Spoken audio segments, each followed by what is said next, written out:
Bueno, en la clase de hoy vamos a estar discutiendo el capítulo 4, que nos presenta la teoría de la suavización de impuestos de la deuda pública y que en esencia es la consecuencia de relajar el supuesto más fuerte que hemos hecho hasta ahora al hablar de equivalencia ricardiana, y es la idea de que los impuestos puedan ser de suma fija, cosa que no sucede en la realidad, como lo hemos dicho ya varias veces en el curso.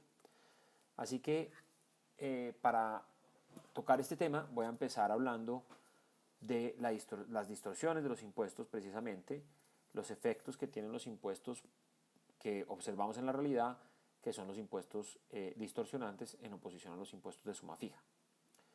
¿Por qué en la sociedad hay impuestos distorsionantes? Pues en esencia es muy complicado definir impuestos de suma fija si uno piensa que normalmente los gobiernos tienen que justificar la razón por la cual están cobrando impuestos, y eso significa atarlo a alguna decisión de los individuos, atarlo a la cantidad de trabajo que hacen, que generan unos ingresos, atarlo a las propiedades que tienen, atarlo a los bienes y servicios que consumen. Y una vez los impuestos están atados a alguna actividad de los individuos, pues dejan de ser de suma fija, dejan de ser independientes de las decisiones, y al contrario lo que hacen es desincentivar aquellas decisiones que están siendo grabadas, y ese efecto de los impuestos es lo que crea costos de eficiencia, ese cambio en las decisiones que los individuos pueden hacer como consecuencia de enfrentar unos impuestos. Y lo que vamos a ver es que en el contexto de impuestos distorsionantes, la deuda pública ya no solamente deja de ser irrelevante como lo era en la equivalencia ricardiana, sino que además tiene un papel importante que jugar en contribuir a que las distorsiones de los impuestos se suavicen a lo largo del tiempo, reduciendo su carga total sobre la sociedad. Entonces, déjenme darles unos ejemplos de la dificultad que implica tratar de poner impuestos de suma fija por el hecho de tener que asociarlos a alguna actividad. Por ejemplo, han existido casos históricos que ilustran esta dificultad, como es el caso del gravamen sobre casas con más de 6 ventanas. Uno diría, uy, eso se parece mucho a un impuesto de suma fija, pero cuando yo establezco un impuesto a que las casas tengan más de 6 ventanas, pues ya la casa está hecha, ya tiene 6 ventanas, o más o menos, y no lo puedo cambiar muy fácilmente, luego no va a cambiar las decisiones de los individuos. Pues resulta que algo que es potencialmente tan costoso como cambiar como el número de ventanas, pues si los impuestos son suficientemente onerosos, la gente responde a incentivos y termina construyendo casas que tengan exactamente 6 ventanas para no tener que pagar impuestos.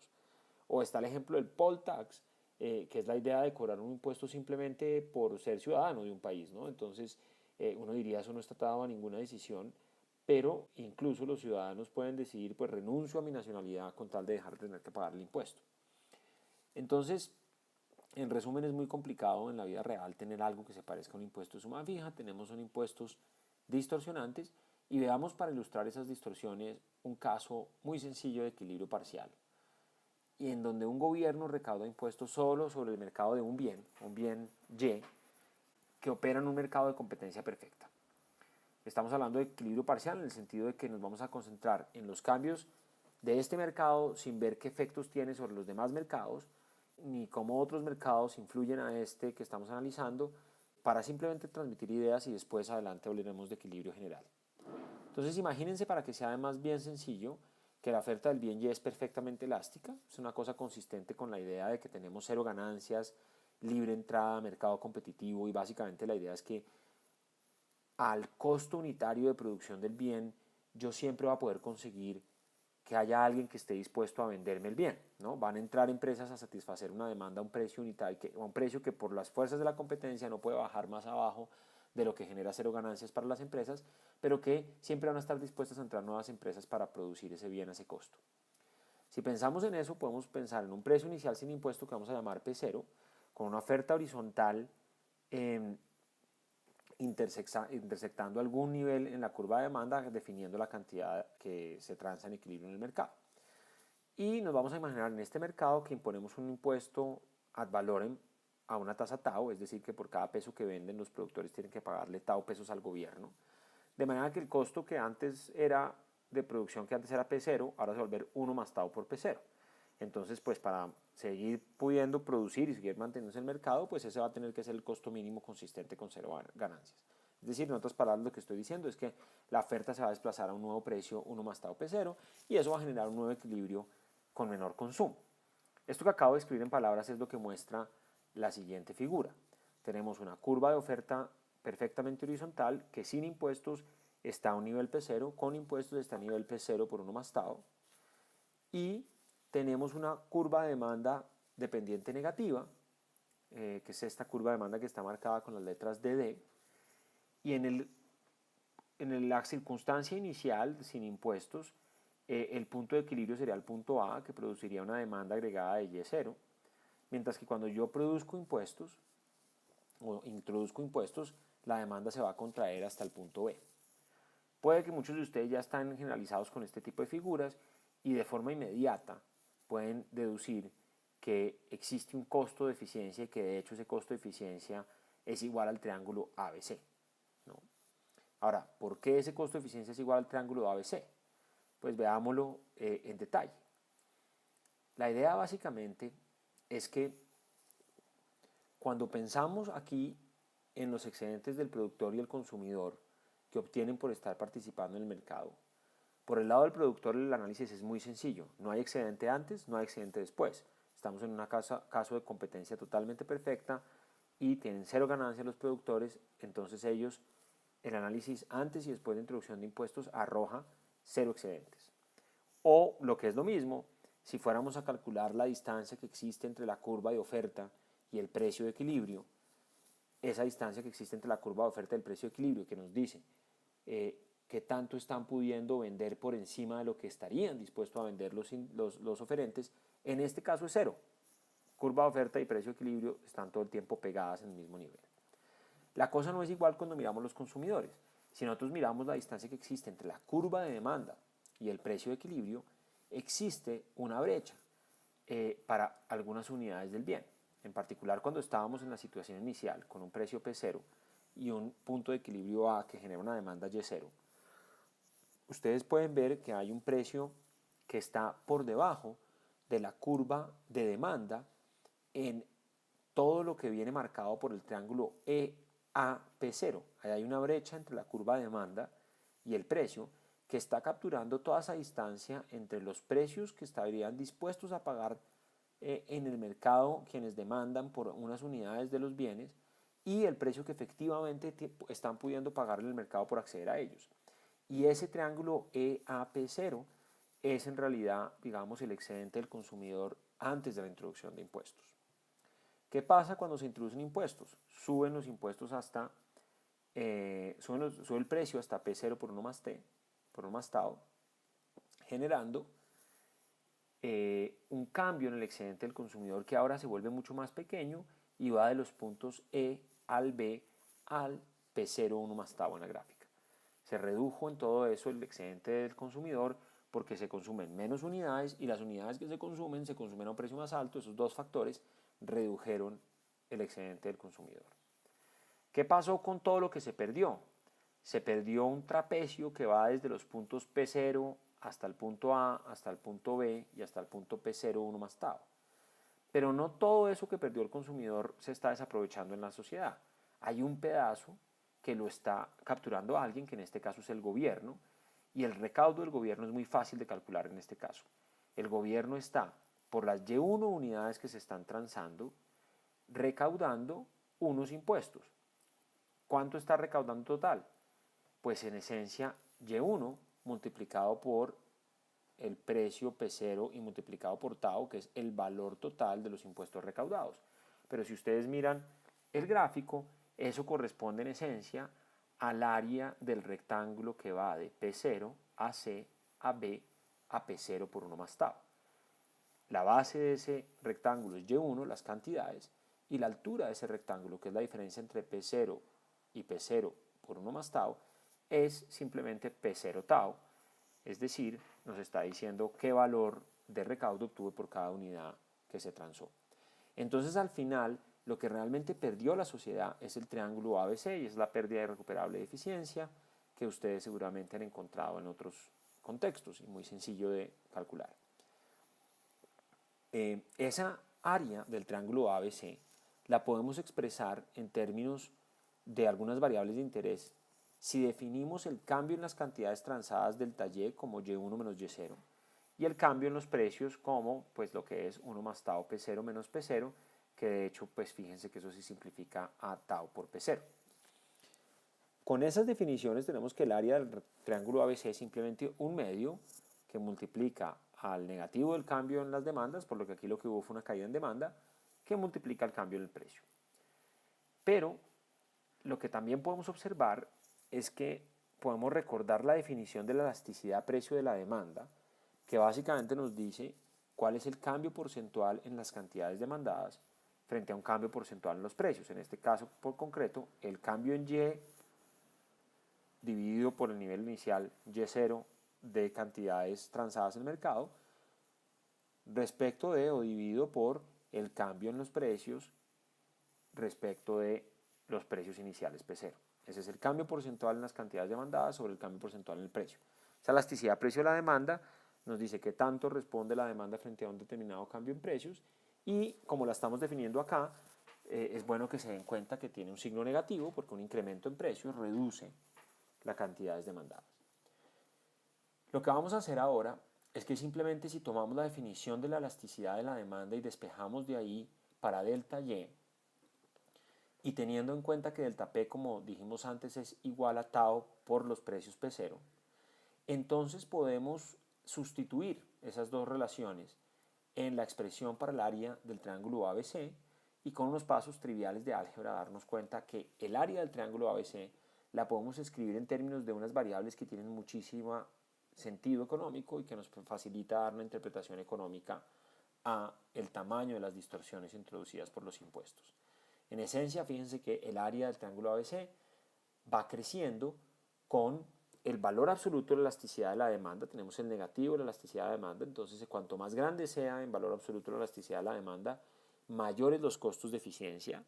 Y esto simplemente está capturando el hecho de que cuando tenemos una demanda que responde más a los precios, entonces por haber puesto un impuesto que lo que está haciendo es cambiar precios, estoy cambiando más las decisiones de los individuos. Y el cambio en las decisiones de los individuos es lo que genera una distorsión, es lo que genera una pérdida de eficiencia. Intuitivamente, ¿por qué? Porque siempre y cuando los mercados estuvieran funcionando bien, que es el supuesto que hemos hecho hasta ahora, entonces los precios que prevalecían en el mercado estaban mandando unas señales de una forma precisa, unas señales de cuánto cuesta producir un bien y qué tanta demanda hay de un bien, una señal de escasez relativa que estaba dándole una buena información a los que participan en el mercado sobre cuánto hay que demandar del bien, sobre cuánto hay que producir del bien. Pero nosotros al imponer un impuesto, lo que estamos haciendo es cambiando esa señal y estamos llevando a los individuos a tomar decisiones diferentes que no corresponden con la escasez que hay del bien, con la demanda relativa que hay del bien. Y eso genera la ineficiencia.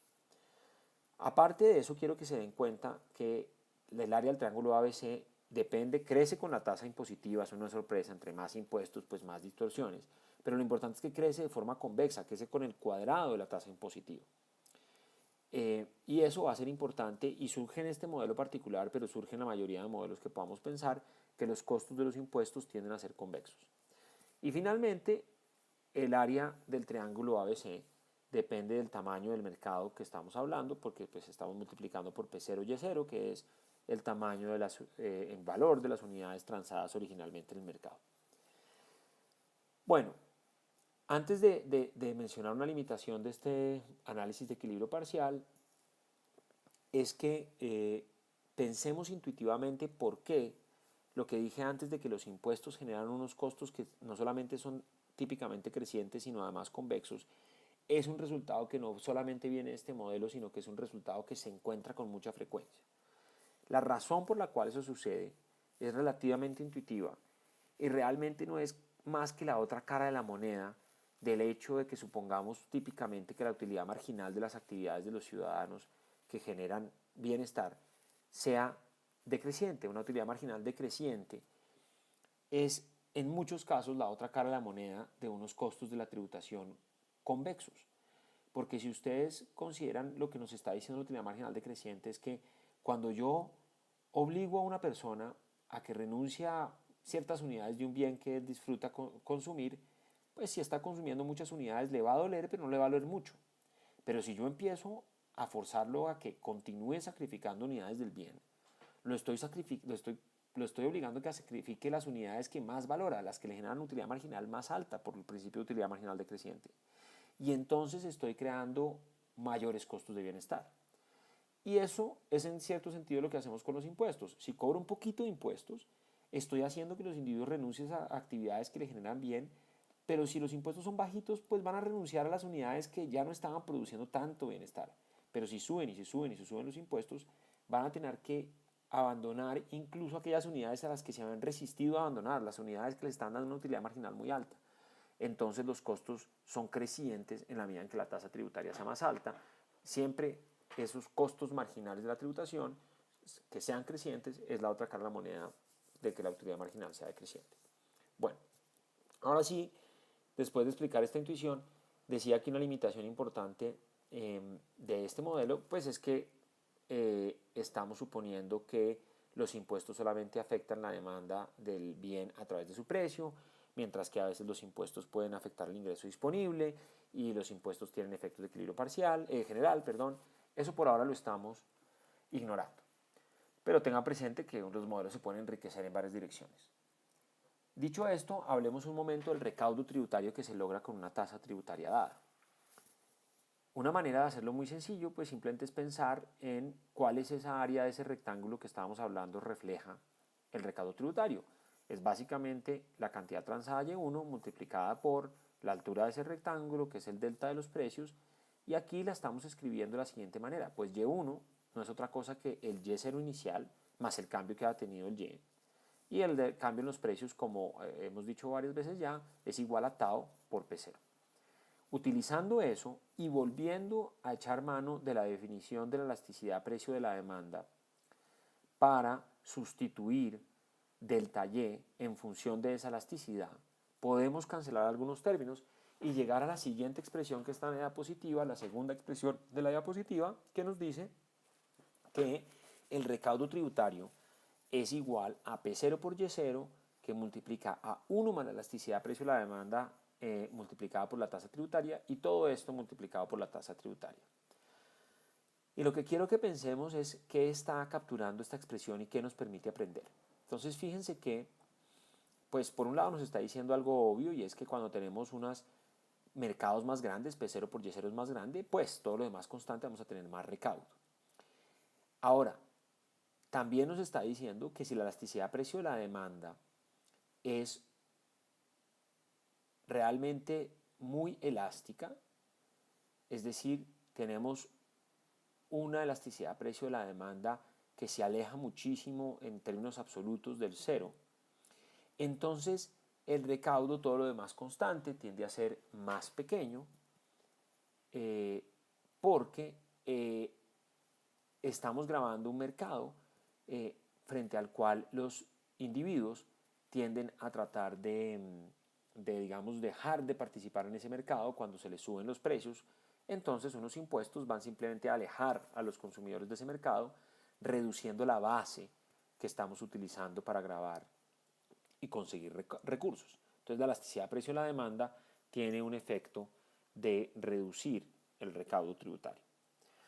Ahora, algo que podemos observar interesante en esa expresión, que es lo que estamos ilustrando en la siguiente curva, que es una curva muy conocida llamada la curva de Laffer, es que cuando estamos a niveles de tributación muy bajitos, sabemos que el incremento en los impuestos necesariamente va a generar un incremento en el recaudo.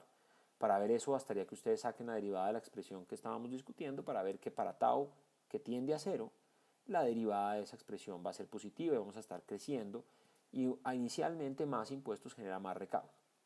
El problema es que cuando yo empiezo a subir y subir y subir los impuestos voy a llegar a un máximo. ¿Cuál es el máximo? El punto en el que esa derivada se iguala a cero, que coincide con el punto en el cual la tasa tributaria es igual al negativo de 1 sobre 2 veces la elasticidad precio de la demanda, y que está marcado en la curva de la figura.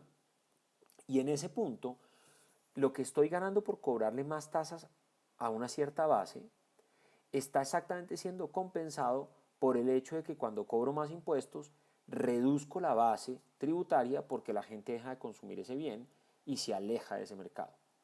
¿Qué pasa a la derecha de ese punto tau estrella? Que ahora la erosión de la base por culpa de cobrar más impuestos, de hecho lo que está haciendo es dominando el efecto de incrementar la tasa. Y yo con mayor tasa tributaria estoy recaudando menos, no más.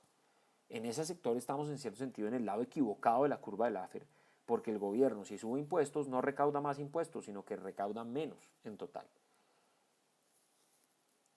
Una forma fácil de ver eso es que si pensamos en un nivel de gasto cualquiera, por ejemplo, como el G que está mostrado en la figura, hay dos formas de recaudar esa cantidad de gasto G. Con una tasa relativamente baja tau 1, que logra evitar de forma excesiva la erosión de de la base tributaria y que logra conseguir estos recursos G, o con una tasa muchísimo más alta tau 2, que claro, tiene una tasa más alta, entonces para cada base dada va a tener más recaudo, pero que tiene un costo enorme porque está erosionando la base al despedir a muchos consumidores de ese mercado. En la práctica, la mayoría de los países pues difícilmente se ubican en una zona en donde los impuestos estén en el lado equivocado de la curva de Laffer y mayores impuestos en vez de aumentar recaudo lo que hagan sea reducirlo. Pero es una posibilidad que hay que guardar muy presente porque puede haber en efecto situaciones donde los impuestos son tan onerosos que sería más conveniente reducirlos para que crezca la base y con eso mejorar el recaudo. Bueno, entonces esta discusión de los impuestos sobre un solo bien nos permitió ver las distorsiones de los impuestos, nos permitió ver por qué suelen ser no solamente crecientes sino convexos esos costos de los impuestos en la tasa tributaria, ver cómo dependen de la elasticidad precio de la demanda y lo podemos generalizar a que dependen de la elasticidad precio de la actividad que estemos viendo, ¿no? Entonces de la elasticidad que tenga, en este caso, la compra de un bien, pero si estamos hablando de ingresos, pues lo mismo va a depender de cuánto responden los individuos a ocuparse en esa actividad que les genera ingresos, etc. Y finalmente nos permitió hablar de la curva de Laffer. Ahora, quiero tocar un caso que sigue siendo de equilibrio parcial, pero donde generalizamos este modelo a dos bienes. La razón por la cual esto va a ser útil es porque vamos a poder derivar lo que se conoce como la regla del inverso de las elasticidades, que es una regla sobre cómo cobrar impuestos de forma óptima, pero lo vamos a seguir haciendo en un contexto muy sencillo de equilibrio parcial. ¿Por qué? Porque vamos a hablar de dos bienes, pero vamos a suponer que esos dos bienes son completamente independientes entre sí, el mercado de un bien no interactúa con el mercado del otro, y entonces seguimos hablando de dos mercados en equilibrio parcial, y esos dos mercados los vamos a llamar los de los mercados X y el mercado Y, con unas tasas tributarias tau X para el mercado X y tau Y para el mercado Y. Y cada uno de esos mercados funciona como el mercado Y que acabamos de ver, ¿no?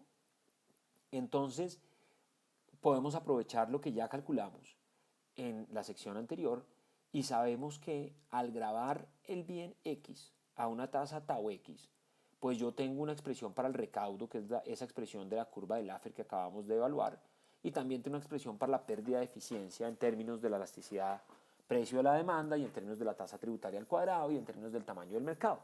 Entonces tenemos esa expresión para el bien X y una expresión análoga para el bien Y. Simplemente es repetir el análisis que hicimos antes para un mercado, pero ahora para dos mercados independientes.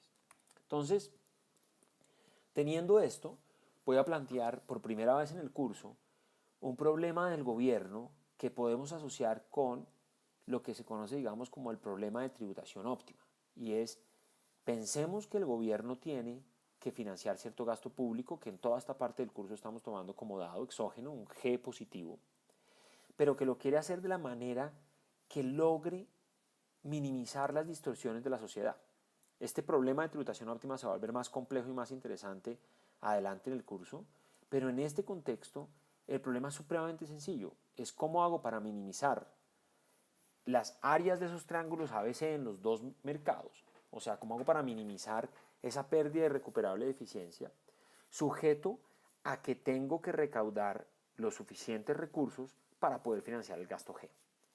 Eso es lo que está diciendo el problema que está en la diapositiva. Fíjense que estamos escogiendo tau X y tau Y, minimizando la suma de la distorsión área del triángulo ABC en el mercado X, más la distorsión área del triángulo ABC en el mercado Y, sujeto a que el gasto debe ser igual a el recaudo en el mercado X, nuestra expresión para la curva de Laffer, del mercado X más la expresión para el recaudo en el mercado Y. Cuando nosotros tomamos las condiciones de primer orden, y aquí lo voy a hacer básicamente planteando un lagrangiano con multiplicador de Lagrange igual a mu, podemos encontrar que derivando e igualando a cero el lagrangiano, se tienen que satisfacer las dos condiciones de primer orden que aparecen en esta diapositiva. Y si ustedes miran estas dos condiciones de primer orden, lo que salta a la vista es que son dos condiciones idénticas y eso va a ser útil para lo que vamos a derivar. Lo otro que quiero enfatizar de estas condiciones de primer orden es que mu tiene una interpretación económica muy importante. Ya hemos encontrado antes en la clase otros ejemplos donde hemos dicho cómo es que debemos interpretar esos multiplicadores. Y este multiplicador lo que me está diciendo es cuál sería el valor en términos de las unidades de la función objetivo del problema de poder relajar un poco la restricción a la cual estoy sujeto. ¿Qué quiere decir esto en este contexto específicamente? Es las unidades de la función objetivo del problema son las unidades de pérdidas de eficiencia que yo tengo, ¿cierto?, por cobrar impuestos. Y la restricción del gobierno se vuelve más o menos onerosa en función de si tengo que conseguir más recursos públicos G o menos recursos públicos G. Entonces, juntando estas dos cosas con la interpretación que normalmente tienen estos multiplicadores, fíjense que lo que nos está diciendo es que mu nos dice cuánto cuesta en términos de bienestar, que son las unidades de la función objetiva, cuánto cuesta en términos de bienestar que yo tuviese que conseguir un poquito más de gasto público G, que es la variable clave que vuelve más o menos exigente la restricción presupuestal. Por eso lo que se dice en la diapositiva, que este multiplicador de Lagrange mide la pérdida en bienestar que produce un incremento marginal en el gasto público. Dicho esto, entonces volvamos a que las dos condiciones de primer orden son idénticas y si ustedes dividen una condición entre la otra, por ejemplo, pueden despejar para la relación entre las dos tasas tributarias y obtienen lo que yo había anticipado. La relación entre las tasas tributarias es exactamente igual al inverso de las elasticidades precio de la demanda en los bienes. Y esta regla tan sencilla que acabamos de derivar en este contexto de dos mercados independientes tiene muchísimas intuiciones importantes desde el punto de vista de cuál debe ser la tributación óptima. Entonces, fíjense que pues, nos dice claramente que el gobierno tiene que imponer una tasa más alta al bien que sea menos elástico, porque es el bien cuya demanda reacciona menos frente a un cambio de precios que yo voy a inducir con el impuesto. Entonces es el bien que en cierto sentido cuando gravo el impuesto se parece más a un impuesto de suma fija porque es el impuesto que genera menos cambios en las decisiones.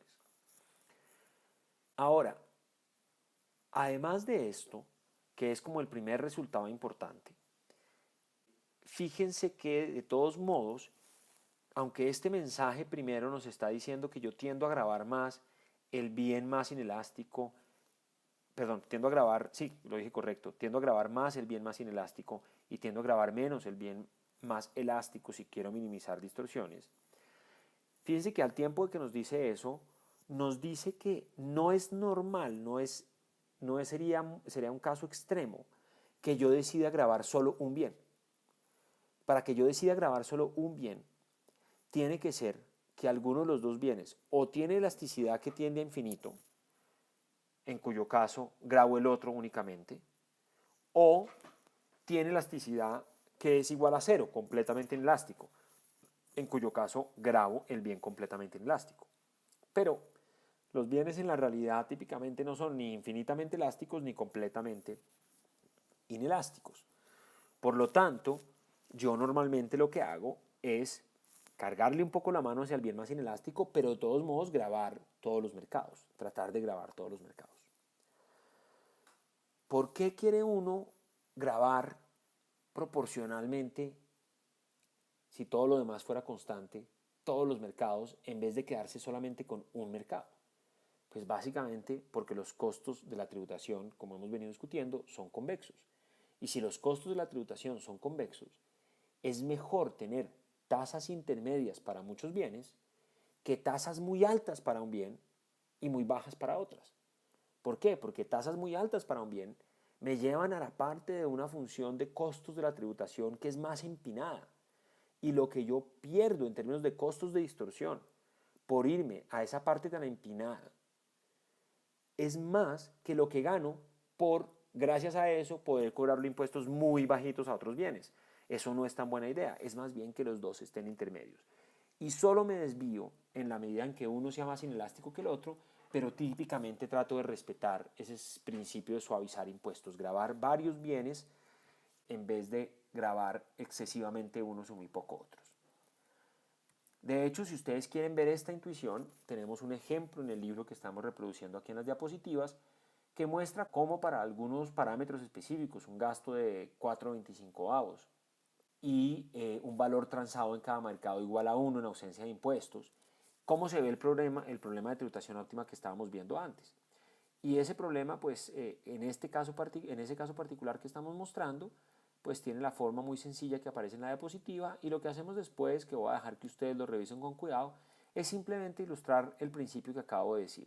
Cómo grabar solo un mercado genera costos mucho más altos si yo quiero poder recaudar 4,25 que distribuir la carga de forma que grabo los dos mercados. Y la intuición pues es la que ya establecí, y esto simplemente ilustra esa intuición.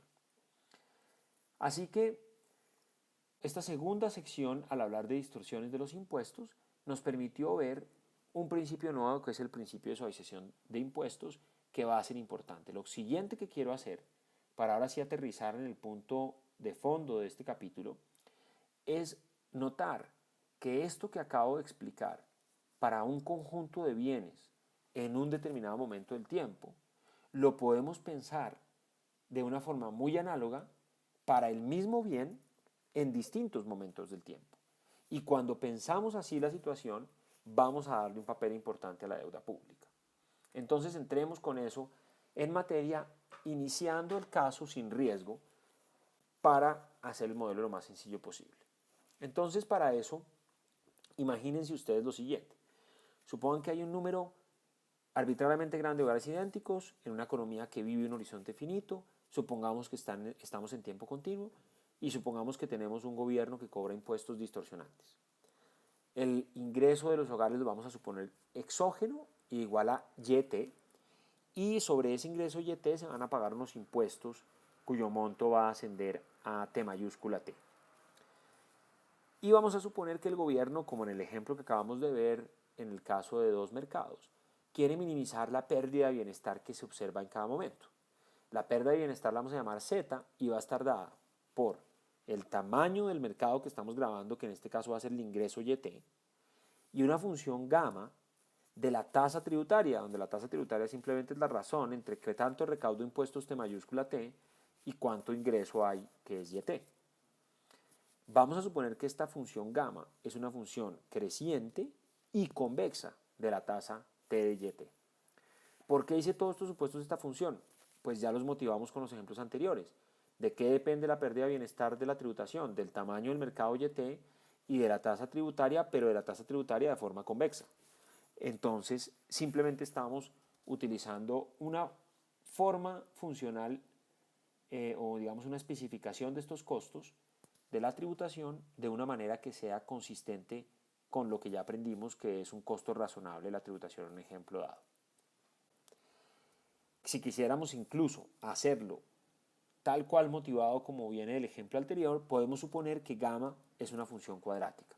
Entonces, en algunos momentos voy a suponer no solo que es convexa, sino específicamente que es cuadrática. Ahora, en el contexto intertemporal que estamos analizando, lo que el gobierno quiere hacer es minimizar el valor presente de todas las pérdidas que puedan producir los impuestos. Entonces, la integral de 0 a infinito, porque estamos en un horizonte infinito, del valor descontado de una tasa de interés R, que voy a suponer constante para que todo sea sencillo, del costo de los impuestos Z.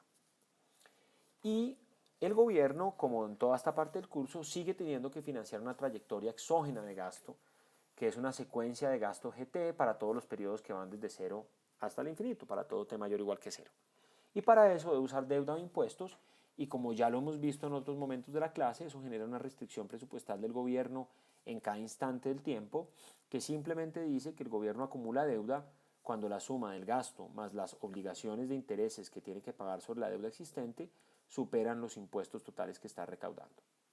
Y como en el modelo de Ramsey que hemos estudiado antes, vamos a suponer que la deuda inicial del gobierno, B sub 0, o B evaluada en 0, está dada y es exógena. Entonces, si pensamos en el problema del gobierno, y ya tenemos todos los elementos para eso porque estamos suponiendo que no hay crecimiento de la población y que las variables per cápita son iguales a las variables en niveles y tenemos todos los elementos para pensar en el problema del gobierno, no es otra cosa que minimizar la pérdida del bienestar sujeto a su restricción presupuestal, que en este contexto la estoy escribiendo en forma de maximización, simplemente diciendo que minimizar la pérdida es lo mismo que maximizar el negativo de la pérdida. Entonces vamos a maximizar el negativo de la pérdida de bienestar de la sociedad sujeto a la restricción presupuestal del gobierno.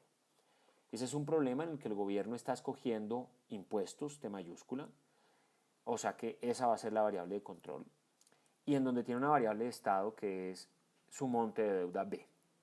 Así que podemos plantear el hamiltoniano que corresponde a esto, utilizando como variable de coestado o multiplicador de la restricción en el hamiltoniano a mu t, y en la diapositiva estoy escribiendo el hamiltoniano en valor presente. Y como teníamos en el ejemplo anterior, esta variable mu va a seguir representando el costo marginal que tiene un poco más, la exigencia de tener un poco más de gasto público, cuál es el costo en eficiencia de tener que recaudar un poco más de gasto público. Bueno, si nosotros encontramos las condiciones de primer orden, el problema es muy sencillo, derivamos con respecto a la variable de control e igualamos a 0, y ustedes pueden ver con pasos muy sencillos de álgebra que esto simplemente va a ser, para cada momento del tiempo t, el descuento por el costo marginal de la tributación debe ser igual al negativo de mu t. Recuerden que mu t es un costo, ¿cierto? Es un costo porque es cuánto me cuesta en términos de de eficiencia, un poco más de recaudo tributario, un poco más de gasto público que se tiene que hacer. Entonces, al multiplicar por negativo estamos planteando eso simplemente en términos positivos. Si pensamos en la condición de primer orden para la variable de estado, debemos derivar e igualar al negativo de mu punto, y eso simplemente nos conduce a una expresión muy sencilla que dice que el cambio en mu es igual, el cambio porcentual de mu es igual a negativo r, ecuación diferencial que puedo solucionar muy fácilmente para decir que en cualquier momento dado mu viene dado por mu 0 por e a la menos rt. Ahora, inmediatamente ustedes ven estas dos condiciones de primer orden, va a ser muy fácil combinarlas, combinando la segunda y sustituyéndola en la primera. Podemos cancelar el término e a la menos rt y nos queda simplemente que el costo marginal de la tasa tributaria debe ser igualada al negativo de mu 0 en todos los periodos. Es decir, que tenemos lo siguiente: como gamma es una función estrictamente creciente, la única manera en la que podemos fijar que el costo marginal de la tributación sea constante en un nivel negativo mu 0 es que la tasa tributaria, la relación de recaudo a ingreso total, debe ser constante. Y esa tasa constante óptima la vamos a llamar tau barra, y lo que uno tiene que hacer es tener una tasa constante de tributación sobre el ingreso para minimizar el valor presente de las distorsiones. Ahora, eso tiene una implicación directa muy sencilla. Si la tasa tiene que mantenerse constante, pues fíjense que necesariamente lo que estamos observando es que si y es relativamente más alto, yo voy a recaudar relativamente más impuestos T mayúscula. Si y es relativamente más bajo, voy a recaudar relativamente menos impuestos T mayúscula. Es decir, el gobierno reduce el recaudo en los periodos en que el ingreso cae y aumenta el recaudo en los periodos en los que el ingreso se incrementa, con el fin de evitar distorsiones de los impuestos, que es la función objetivo en el problema que estábamos resolviendo. Intuitivamente, ¿qué es lo que pasa? Recuerden nuevamente, los costos de la tributación son convexos. Si yo me obstinara por tener un recaudo constante, entonces eso implicaría que yo tendría unos T's mayúsculas muy altos respecto a ese Y, ¿cierto? Tendría unas tasas muy altas, y lo que esto implicaría básicamente es que la tasa tributaria muy alta, que me hace ir hasta costos de tributación a la parte donde esa función de costo de tributación es muy empinada, me está generando unos costos excesivos que, como decía antes, no se compensan por el hecho de que cuando yo hago ese esfuerzo en los periodos de recesión de Y muy bajos, entonces puedo tener impuestos más bajitos en otros periodos. No se compensa. Es muy mala idea aumentar la tasa tributaria excesivamente en unos periodos. ¿Qué otras implicaciones podemos sacar de acá? Pues podemos pensar en la restricción presupuestal del gobierno fijando la idea de que la tasa tributaria debe ser igual a tau barra. Simplemente lo que estamos haciendo es, en la restricción del gobierno, sustituyendo T mayúscula por la tasa, que es constante si estamos haciendo las decisiones óptimas, por Y. Esa sería la expresión para T mayúscula con una tasa constante. Si ese es el caso, y juntando la idea de que el gobierno está restringido por el mercado de capitales de manera que no se les permite tener condiciones del estilo Ponzi, y suponemos de una vez que la condición esa del estilo, o la condición no Ponzi se va a satisfacer con igualdad, pues entonces tenemos que hay una condición terminal adicional que nos dice que en el límite, cuando tendríamos hasta, entre comillas, el final de los días, cuando el tiempo tiende a infinito del valor descontado de la deuda del gobierno va a tener que ser cero. Entonces, con esa observación podemos integrar, como ya sabemos hacerlo, la restricción presupuestal instantánea del gobierno para poder escribir la restricción presupuestal intertemporal del gobierno entre el periodo T cualquiera y el infinito, de ahí en adelante.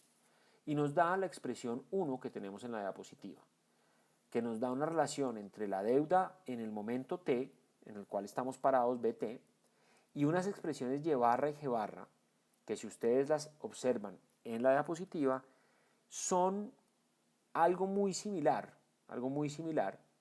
a el valor presente de todos los ingresos de la sociedad a lo largo de todos los periodos y el valor presente de todo el gasto que va a tener que hacer el gobierno, ¿cierto? La deuda que yo tengo en cada momento del tiempo va a estar reflejando intuitivamente algo que depende de la diferencia entre los ingresos que voy a tener a lo largo de todos los periodos que vienen de aquí en adelante y el gasto que tengo que hacer. Al tau barra multiplicado por los ingresos que va a tener la economía de aquí en adelante y el gasto que tengo que hacer, pero de aquí en adelante. Es decir, la deuda en cada momento del tiempo va a ser el reflejo de unas cosas intertemporales en lugar del reflejo de algo coyuntural. ¿Qué podemos hacer con esta ecuación 1? Ecuación número 1. Podemos reemplazar el BT de la ecuación 1 en la expresión de B.T que teníamos de la restricción instantánea. Y la utilidad de hacer eso, al sustituir esta expresión BT en la ecuación instantánea, es que podemos llegar a una expresión que dice cuánta deuda B.T debe emitir el gobierno en cada momento del tiempo si quiere minimizar distorsiones. Y si ustedes se dan cuenta que lo que nos da esto es una cosa muy sencilla, nos dice que la deuda que debe emitir el gobierno es simplemente igual a tau barra por la diferencia entre Y barra y YT más la diferencia entre G y G barra. ¿Qué nos está diciendo esto? Pues la expresión Y barra es la integral desde T infinito del valor descontado de todos los ingresos que voy a tener. ¿Qué es lo que está pasando con esa expresión que al multiplicarla por R? Es como si estuviera sacando el promedio de los ingresos a lo largo de un periodo infinito, ¿sí? Y entonces Y barra es el ingreso promedio que yo espero tener de aquí al futuro, es el ingreso promedio que la economía espera tener. Entonces, ¿qué nos está diciendo el primer término de la expresión B.T? Que los impuestos, que la deuda va a tender a existir una emisión de deuda, ¿cierto? Es decir, que va a tener un B. positivo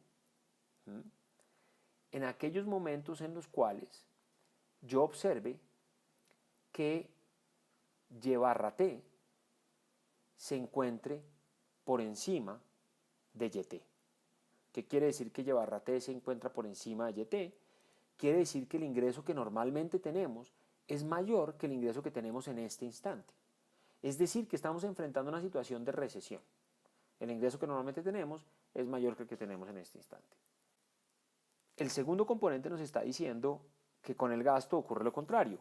Yo voy a emitir deuda, B. va a tender a ser positivo, en la medida en que GT esté por encima de G barra T. Es decir, en la medida en que el gasto que tengo en este instante sea más alto que el gasto que tengo normalmente, ¿no? Y fíjense que lo que nos está diciendo acá es una prescripción que cuando uno la piensa tiene un sabor como si fuera una cosa keynesiana. Emita deuda cuando está en recesión. Pero fíjense que acá, si bien esa es la prescripción de lo que se debe hacer, la razón no tiene nada que ver con la lógica keynesiana de que se emite deuda cuando estoy en recesión para reanimar la demanda. No, aquí se emite deuda cuando estoy en recesión y eso es óptimo, pero no porque es para reanimar la demanda, sino porque es la manera de evitar ponerle impuestos muy onerosos a una economía que está en contracción que generaría muchas distorsiones. Entonces estamos diciendo que vamos a emitir deuda en recesiones, pero para suavizar, para reducir los costos distorsionantes de la tributación. No con la lógica, no por la razón keynesiana, que también puede estar presente y podría ser hasta complementaria a esto. Pero quiero notar que como todo el mundo está acostumbrado a pensar en esa motivación keynesiana que puede ser importante en los contextos, que aquí es una fuerza distinta la que nos lleva en la misma dirección de decir emitamos en recesión. Y los otros momentos en los cuales debemos emitir deuda es los momentos en los cuales el gasto es excepcionalmente alto. Tenemos un gasto temporalmente muy grande respecto a lo que normalmente tenemos que hacer. Y si nos obstinamos en cobrar impuestos muy grandes, de nuevo serían tasas excesivas que con costos convexos de la tributación no son buena idea.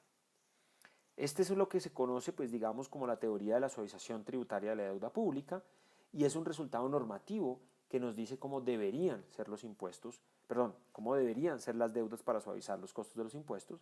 Otra cosa es que es lo que pasa en la realidad. Puede que sí, puede que no. En la realidad la decisión no la toma un planificador central benevolente que está resolviendo este problema. En la realidad las decisiones son tomadas por políticos que pueden estar representando intereses, que pueden estar en conflicto y que posiblemente no será fácil que lleguen a la solución óptima, sino que reflejará el equilibrio entre esos poderes, intereses, etc.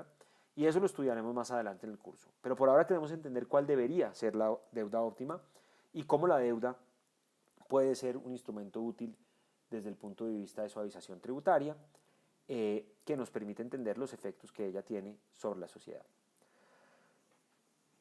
Finalmente, para terminar, quiero simplemente que para el que no tenga claro por qué Y barra T y G barra T son un ingreso promedio, le pegue una buena pensada. Respectivamente un ingreso y un gasto promedio le pegue una buena pensada. Porque algunos de ustedes podrán decir, bueno, pero Y barra T lo que tiene es el valor descontado de la suma, es como una suma. Y yo les dije, pero multiplicar por R es como si esa suma le sacáramos un promedio. Échenle cabeza por qué estoy diciendo eso. Y podemos hablar de eso un poco en más detalle después, pero vale la pena que ustedes hagan el esfuerzo de entenderlo antes, porque cuando tengo esa suma y la multiplico por R es como si lo estuviese sacando en cierto sentido un promedio. Muy bien. Finalmente, antes de terminar, hemos dicho que la tasa óptima debe ser tau barra y debe ser constante, pero no he dicho cuál es el valor de ese tau constante. Y el valor de ese tau constante pues es realmente muy intuitivo y ya tenemos una expresión para encontrarlo. En la ecuación 1 podemos despejar para el tau barra constante y nos da que el tau barra constante va a ser simplemente igual a las obligaciones que originalmente tenía el gobierno B0 más el valor presente de todas sus obligaciones dividido por el valor presente de todos los ingresos. Es decir, que la tasa tributaria constante a la cual debe gravar el gobierno el ingreso no refleja una cosa coyuntural de cuánto gasto necesita hoy versus cuánto ingreso necesita hoy. No, refleja el largo plazo de todas las obligaciones que espera tener que cumplir en valor presente, dividido todos los recursos de los cuales va a sacar esas obligaciones, el valor presente de los ingresos. Entonces, en general, va a ser subóptimo fijar impuestos de acuerdo con las obligaciones y el producto corrientes. Se toman impuestos de acuerdo con el promedio de las obligaciones del gobierno en relación al promedio de la base tributaria. Muy bien. Con esto terminamos nuestra presentación de la teoría de la asociación de impuestos sin ningún tipo de riesgo. ¿Qué pasa cuando la economía enfrenta riesgo, cuando hay incertidumbre sobre el valor futuro del gasto público? Para analizar ese caso, voy a presentar ahora el modelo en tiempo discreto, pero va a ser muy similar al que teníamos antes, con la diferencia de que tengo que hablar del valor esperado de las pérdidas porque hay incertidumbre. pero de resto es simplemente la versión en sumatoria de lo que antes teníamos en integral. Vamos a tener que el valor descontado de las pérdidas se escribe como la sumatoria desde s igual a 0 hasta infinito del factor de descuento 1 sobre 1 más r a la s de las pérdidas que yo tenga en cada momento del tiempo t, t más 1, t más 2, t más 3, etc. Entonces s va de 0 a infinito y estamos parados en el momento t. Entonces, pensando que estamos viendo el mundo desde el momento t, vamos a minimizar las distorsiones que vienen de aquí en adelante. La distorsión por periodo la escribimos como antes, como el producto de YT por la función gamma, que es función de la tasa tributaria T mayúscula sobre Y. Además, en esta sección sí que va a ser importante si estamos suponiendo que gamma es simplemente una función convexa o adicionalmente vamos a hacer el supuesto de que es cuadrática, como la que nos surgió, por ejemplo, en los casos de los modelos de un solo bien y dos bienes para las distorsiones de impuestos con los que empezamos la discusión de hoy. Entonces, voy a suponer que la tasa es cuadrática, perdón, que la función gamma es cuadrática, y eso es importante porque si la función es cuadrática, la derivada es lineal. Y eso va a tener implicaciones sobre cómo interpretamos las soluciones, que resaltaré en su momento cómo cambiarían si simplemente suponemos que es convexo, pero no necesariamente asumimos que es lineal. Bueno, dicho esto, tenemos que ahora plantear la restricción presupuestal en cada instante del tiempo t para el gobierno y la versión análoga a lo que teníamos antes, donde decíamos que b punto era igual a g más rb menos t, pues ahora ya no hablamos de b punto, sino del cambio en b. El cambio en b para cualquier momento del tiempo que ocurra de t en adelante, pues es simplemente la deuda que voy a tener en el siguiente periodo versus la que tengo hoy, es el cambio en t, eso lo estamos escribiendo como b t más s más 1 menos b t más s, para todos los s que van desde 0 hacia en adelante, o sea, parados desde t en adelante.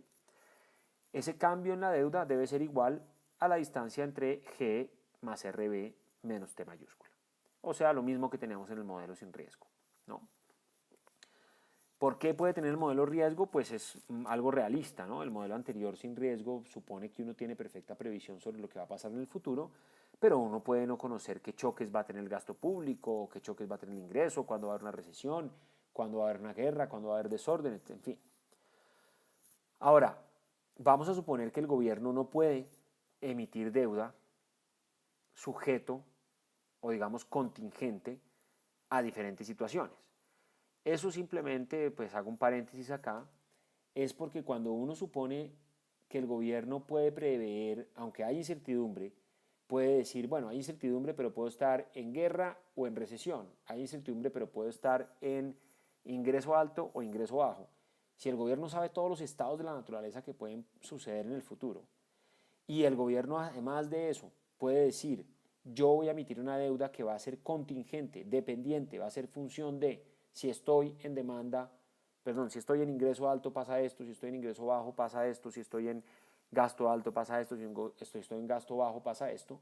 Cuando tenemos una situación de ese estilo, el problema termina volviéndose casi que un problema como si tuviera certidumbre, porque el gobierno puede decir simplemente que va a hacer algo condicional a cada una de las situaciones de estados de la naturaleza y eso genera que el problema, digamos, el riesgo opere de una forma muy distinta y casi que se pueda omitir, digamos, ignorar el riesgo para muchos de los efectos prácticos.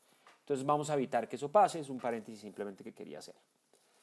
Bueno, planteado todo el problema ya podemos escribir el lagrangiano del problema y lo estoy escribiendo simplemente sustituyendo la restricción presupuestal de una forma muy sencilla, simplemente despejando para T mayúscula en la restricción presupuestal del gobierno y sustituyéndolo en la función de pérdida gamma, nos queda la expresión que tenemos en la diapositiva. Y de nuevo estamos pensando en maximizar el negativo de la pérdida.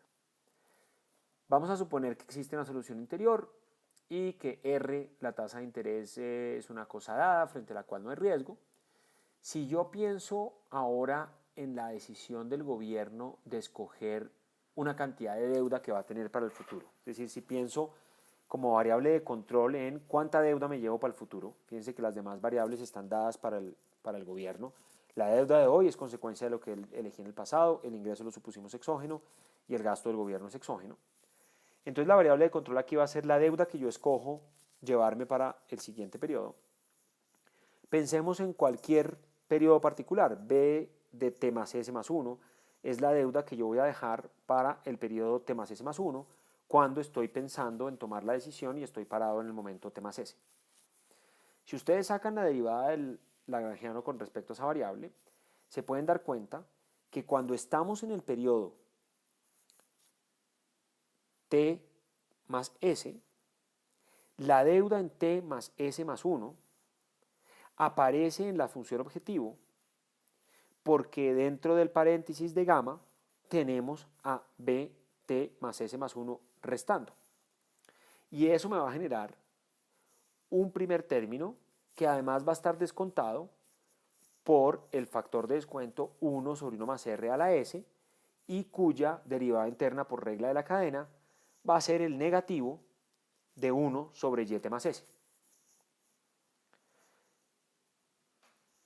Esa negativo de 1 sobre y más s que sale de regla de la cadena, el y más s del denominador se cancela con el y más s de la función de pérdida y el negativo 1 queda ahí.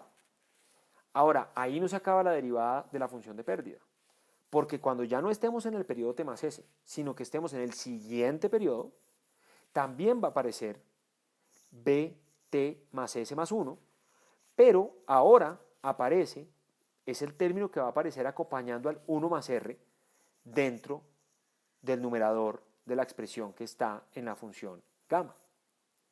Es decir, que cuando yo derive eso con respecto a bt más s más 1, va a existir un segundo término, pero ya va a estar en la siguiente periodo. Y al estar en el siguiente periodo, ¿qué va a pasar? Va a estar descontado por 1 sobre 1 más r, ya no a la s, sino a la s más 1. Voy a tener el gamma prima y voy a tener una derivada interna que va a ser el 1 más r. Que fíjense lo interesante, el 1 más r, perdón, que va a ser 1 más r sobre y más s. El 1 más r que me sale de la derivada interna lo puedo utilizar para expresar el descuento de ese periodo no como 1 sobre 1 más r a la s más 1, sino cancelar un 1 más r del denominador y me queda el 1 sobre 1 más r a la s nada más. Pero eso es lo mismo que tenía en el periodo anterior. Por lo tanto, por eso es que el descuento se vuelve irrelevante y no aparece en la condición de primer orden como está escrita en la diapositiva. Y finalmente, como había pasado en la derivada del periodo t más s, la derivada interna que sale por regla de la cadena y más s más 1 el denominador se cancela con el y más s más 1 del numerador de la función de pérdida. Entonces, todo esto poniéndolo junto nos dice o nos hace llevar a la expresión que está en la diapositiva, que si usted no pudo seguir lo que dije en palabras, vale la pena que haga la álgebra en una hojita. Simplemente nos dice que lo que óptimamente debe hacer el planificador central es asegurarse que en valor esperado el costo marginal de la tributación entre periodos se mantenga constante. Fíjense lo interesante de que esto es distinto a lo que teníamos en el modelo con certidumbre. En el modelo con certidumbre decíamos, los costos marginales de la tributación deben ser constantes. Y como los costos marginales de la tributación deben ser constantes, pues las tasas de tributación tienen que ser constantes. Pero aquí no puedo decir exactamente lo mismo.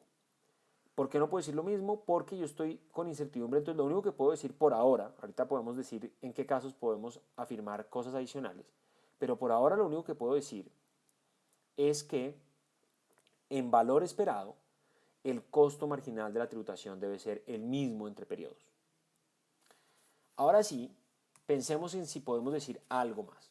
Entonces, pensemos en que ya no estamos hablando de cualquier periodo S, sino el periodo S igual a 0, de manera que estoy parado en el momento T en el cual empezamos a planificar. Si ese es el caso, el valor esperado del tiempo T de una variable del tiempo T, es decir, el lado izquierdo de la condición de primer orden que teníamos antes, se puede eliminar porque yo conozco cuál es el valor de las variables en el periodo corriente. Las que no conozco son las del periodo futuro. Y entonces voy a tener que puedo quitar el valor esperado y simplemente me dice el costo marginal de la tributación en el periodo T va a ser igual a el valor esperado del costo marginal de la tributación en el periodo T más 1. Ahora, ¿qué hace la diapositiva? hace una cosa adicional. No escribe el valor esperado del costo marginal, sino que escribe el costo marginal del valor esperado. Y ahí es muy importante que tengan cuidado. Ojo, eso lo podemos hacer solo si estamos suponiendo que gamma es una función cuadrática y por lo tanto gamma prima es una función lineal, y con funciones lineales la función del valor esperado es lo mismo que el valor esperado de la función. Ustedes ya saben muy bien, y para eso pueden recordar nuestra discusión de ahorro por motivo precaución de la desigualdad de Jensen, que la desigualdad de Jensen nos dice que en general el valor esperado de la función es distinto que la función del valor esperado. Y cuál de los dos es mayor depende de si la función es cóncava o si la función es convexa. Pero en este caso particular, en el cual la función no es ni cóncava ni convexa, sino que es lineal, es las dos cosas a la vez, entonces función del valor esperado es lo mismo que valor esperado de la función. Así que en este paso donde estoy intercambiando gamma prima con E, estoy usando el hecho de que gamma es cuadrático. Si no tuviéramos gamma cuadrático, solo podríamos decir que el costo marginal de hoy se va a igualar al valor esperado del costo marginal mañana. Pero como podemos intercambiar si el costo es cuadrático, podríamos decir algo adicional si estamos dispuestos a aceptar este supuesto. Y es que gamma prima evaluada en la tasa de hoy debe ser igual a gamma prima evaluada en el valor esperado de la tasa de mañana.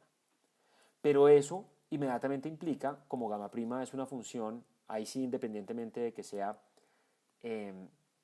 cuadrática o no, es una función monótona, implica que la tasa tributaria de hoy debe ser igual en valor esperado a la tasa tributaria de mañana.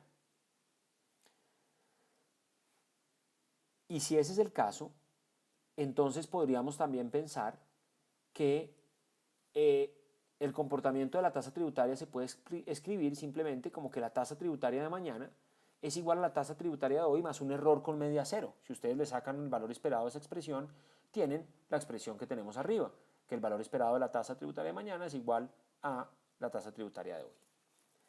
¿Qué es lo interesante de esto? Lo interesante de esto es que para los que estén familiarizados, esta forma de evolucionar de la tasa tributaria, que sea exactamente igual a la tasa tributaria de los periodos anteriores más un error aleatorio de media cero, es lo que se conoce como una caminata aleatoria. Características de eso, básicamente las tasas óptimas de impuestos solamente cambian cuando aparece una cierta innovación imprevista, es decir, cuando hay cierto error, cuando epsilon es distinto de cero, cuando ocurre un choque que pueda ser positivo o pueda ser negativo.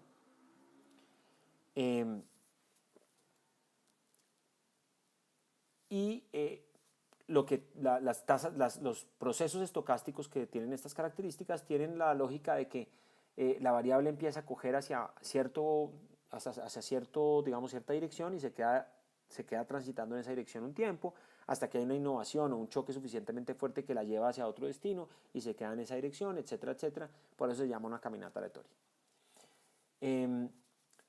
Ahora, los resultados de caminata aleatoria dependen tanto de que supongamos que gamma es cuadrática, ya lo he dicho, como de que el gobierno no pueda emitir deuda contingente, lo que señalé antes. Y bien, con esto tenemos entonces la versión en tiempo discreto por un lado, en vez de tiempo continuo, pero más sustancialmente con incertidumbre, con riesgo de la teoría de la suavización tributaria de la deuda pública. O sea, vimos cuál es la diferencia frente a la teoría en el caso en el que teníamos certidumbre. Ahora, una limitación de todo este análisis que he hecho yo hasta ahora es que les he planteado los costos de la tributación como una función que, si bien estuvo motivada por mi análisis inicial de un mercado que tiene un impuesto y que eso genera unos costos que son cuadráticos en la tasa, que dependen de las elasticidades, del tamaño del mercado, etcétera, etcétera, pues después en adelante derivamos toda la teoría de la asociación tributaria simple y llanamente a punta de maximizar esa función gamma que yo saqué un poquito de la mangas, aunque tuviera una lógica económica bien sustentada. En otras palabras, no hemos dado una microfundamentación de esa función de pérdidas. Idealmente, lo que uno debería decir, más que plantear que el gobierno minimiza una función de pérdidas que yo planteo con alguna lógica económica, es que el gobierno lo que hace es maximizar la felicidad de los hogares y que minimizar la función de pérdidas lo que está reflejando realmente es tratar de maximizar la felicidad de los hogares. Y para ver que esto es así, queremos darle un cierto microfundamento a la teoría de suavización de impuestos y esto es lo que haré en la siguiente sección. Como recomendación en este punto, dado que hemos avanzado ya sobre varios puntos importantes en esta clase, yo creo que este es un momento útil para que ustedes se tomen un break, recarguen pilas y vean la sección de fundamentos microeconómicos de la asociación de impuestos después de ese break. Bueno, continuemos entonces ahora sí con los fundamentos microeconómicos de la teoría de suavización de impuestos de la deuda pública. Para eso vamos a empezar como siempre hablando de cada uno de los miembros del mercado, de la economía y planteando su interacción para encontrar el equilibrio macroeconómico y finalmente plantear el problema de tributación óptima del gobierno para motivar lo que ya vimos de la suavización de impuestos de la deuda pública, pero con una buena microfundamentación. Entonces, vamos a seguir pensando, vamos a pensar en una economía cerrada. Antes teníamos un supuesto de tasas de interés exógenas que podía motivarse con la economía abierta. Pensemos en una economía cerrada de 2 periodos y que solamente se produce con el trabajo y los hogares van a tener utilidad del consumo y del ocio. Es decir, aquí trabajar sí no es una actividad que se ofrezca elásticamente como en los modelos que vimos de Ramsey antes, sino que sí va a responder a incentivos porque existe ocio y por lo tanto, cuando el gobierno ponga impuestos que en este modelo van a ser sobre el ingreso laboral, van a generar unas distorsiones porque van a cambiar la decisión de ocio versus trabajo, creando una costo-ineficiencia. Vamos a suponer que los hogares observan unas tasas de tributación y toman decisiones dadas esas tasas y el gobierno, anticipando la reacción de los hogares, tiene que escoger esas tasas. Es decir, es como los juegos a la Stackelberg, donde uno juega primero y el otro después, y por inducciones atrás sabemos que el que juega primero es como si resolviese el problema del que juega después para anticipar lo que va a hacer y tomar eso en consideración al decidir sobre sus propias acciones. Entonces, entremos ahora sí en los hogares. En cada periodo los hogares van a decidir cuánto trabajan, cuántas unidades de tiempo LT trabajan y la fracción restante de tiempo, 1 menos LT, van a estar descansando.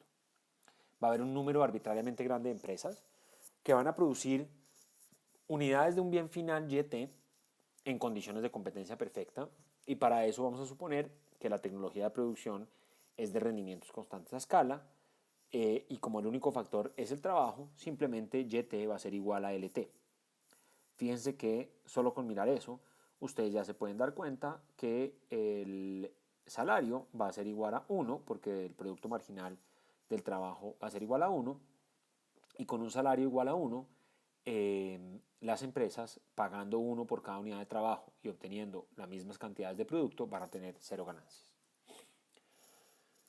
En cuanto a los impuestos, el gobierno va a gravar, como decía antes, el ingreso laboral y la tasa va a ser tau T, de manera que el ingreso disponible en un periodo T para un individuo que trabaja L unidades va a ser 1 menos tau por LT y bueno, por el salario que es igual a 1, por eso no se ve en esa expresión, pero el salario estrictamente lo estamos multiplicando ahí, solo que es igual a 1. En el primer periodo, vamos a suponer que los hogares pueden consumir o ahorrar. Y en esta economía como es cerrada, de una vez estoy estableciendo la igualdad que tiene que existir en el mercado del ahorro, en donde los activos que hemos llamado A de los hogares generalmente, va a ser igual a B la deuda pública. Entonces de una vez estoy diciendo que el ingreso de los hogares que viene del trabajo, que es L1 por 1 menos T1, va a ser igual a su ahorro, pero su ahorro tiene que ser B, más su consumo. Vamos a suponer que la deuda pública rinde una tasa de interés R, con la notación que hemos utilizado usualmente, y en el segundo periodo los rendimientos de los ahorros que se obtuvieron porque el gobierno pagó eso sobre su deuda pública a los hogares, más los ingresos que tengan sobre el trabajo, el hogar los utilizará para consumir y ya no continuará ahorrando más porque es un modelo de solo 2 periodos y ya no hay más periodos para los cuales ahorrar. Ahora, la función objetivo de los hogares va a ser la siguiente. Los hogares van a maximizar una utilidad intertemporal en 2 periodos que va a ser separable entre consumo y la desutilidad del trabajo. Entonces en cada periodo tengo una utilidad del consumo UC1, una desutilidad del trabajo BL1 y similar para el periodo 2, donde claramente las utilidades o respectivamente desutilidad del trabajo del periodo 2 se descuenta con una tasa de descuento ρ, un factor de descuento 1 sobre 1 más ρ. U es una función de utilidad y como siempre va a ser estrictamente creciente y estrictamente cóncava. V vamos a suponer que también vamos a suponer que es una función estrictamente creciente, pero va a ser contrario a la función U, va a ser una función convexa. ¿Por qué intuitivamente vamos a tener que B es una función convexa, es decir, cuya segunda derivada es positiva? Ustedes pueden verlo con 2 tipos de motivaciones. La primera motivación es un poquito barata y es estrictamente matemática, y es que para que la segunda derivada de la función de utilidad intertemporal del hogar sea negativa, de manera que esa función sea cóncava, de manera que esa función sea fácil de maximizar y la condición de primer orden defina un óptimo, pues esas segundas derivadas van a ser simplemente funciones de los U" menos los B", y como los B" se están restando, para que la expresión toda sea negativa, yo voy a querer que los B" sean positivos. Esa es una razón, pero es una razón matemática que no tiene ningún contenido económico. Pero realmente lo que está detrás y lo que es importante es que la función B" es positiva porque la cantidad que está dentro de la función B no es un bien, sino es un mal. Para el hogar, más tiempo dedicado a trabajar significa menos tiempo en ocio, que es lo que realmente es el bien. Luego el trabajo que estamos poniendo ahí, L1 y L2, es un mal. Y entonces cuando pienso en que el trabajo es un mal, sabemos que entre más hago el mal, más sufro. Por eso la función es estrictamente creciente. Pero ¿por qué es convexa? Porque entre más hago del mal, quiere decir que estoy quedándome con las últimas unidades del bien, las que tienen una utilidad marginal más grande. Luego hacer más del mal me duele, pero me duele de forma cada vez más creciente. Entonces esa es la intuición económica de por qué estamos suponiendo que W' es positiva. Muy bien. Finalmente, para que el modelo sea más fácil de resolver, vamos a suponer que las funciones U y la función V son funciones de elasticidad constante o isoelásticas, es decir, que existe un parámetro sigma y un parámetro alfa iguales a las elasticidades de esas funciones U y V y que son constantes, que no depende, sigma no depende del nivel C del cual estemos hablando y alfa no depende del nivel L del cual estemos hablando, son constantes. Se mantiene esa elasticidad constante para diferentes niveles de respectivamente consumo y trabajo. Con esto terminamos, digamos, nuestra descripción inicial de los hogares. Hablemos ahora un segundo del gobierno, que básicamente tiene necesidades de gasto público que suponemos solo se dan en el primer periodo. Si ese es el caso, podemos pensar en la restricción del gobierno en el primer periodo como simplemente el hecho de que la deuda más el recaudo tributario TA1 L1 que va a obtener por cobrar impuestos al ingreso laboral debe ser igual al gasto. En el segundo periodo no tiene gasto, estamos suponiendo que el gasto del segundo periodo es cero. Luego, lo único que va a tener que pagar es su deuda más los rendimientos que le tienen que reconocer a los hogares y eso lo financiará con los recaudos sobre los impuestos al trabajo del segundo periodo. Si ustedes combinan esas 2 restricciones, sustituyendo B de una ecuación en la otra, pues obtienen lo intuitivo, el valor presente de los impuestos, que son solo impuestos sobre el trabajo, debe ser igual al valor presente del gasto, que solo se da en el primer periodo y es igual a G. Con esto ya podemos empezar a hablar de equilibrio y pensar en la interacción entre los agentes. Pero para eso, recuerden que estamos pensando en un juego dinámico de información perfecta, es decir, un tipo de juego a la Stackelberg, en donde primero el gobierno escoge tasas de tributación para los periodos y después los hogares miran cuáles son esas tasas y toman sus decisiones. lo debemos resolver por inducción hacia atrás, porque en el primer periodo del gobierno, cuando escoge tasas, se va a preguntar, bueno, ¿y cómo van a reaccionar a estas tasas tributarias los hogares? Con eso en mente, entonces, primero empecemos por juntar todas las restricciones de los hogares de cada periodo del tiempo en una única restricción presupuestal intertemporal, que dice simplemente que los ingresos netos de impuestos que tiene el hogar en valor presente van a ser iguales a los consumos en valor presente. Con eso en mente, el hogar tiene que maximizar su función objetivo. Recuerden B1 que era U1 menos, UDC1 menos VDL1 más el valor descontado por el factor 1 sobre 1 más ρ de UDC2 menos VDL2.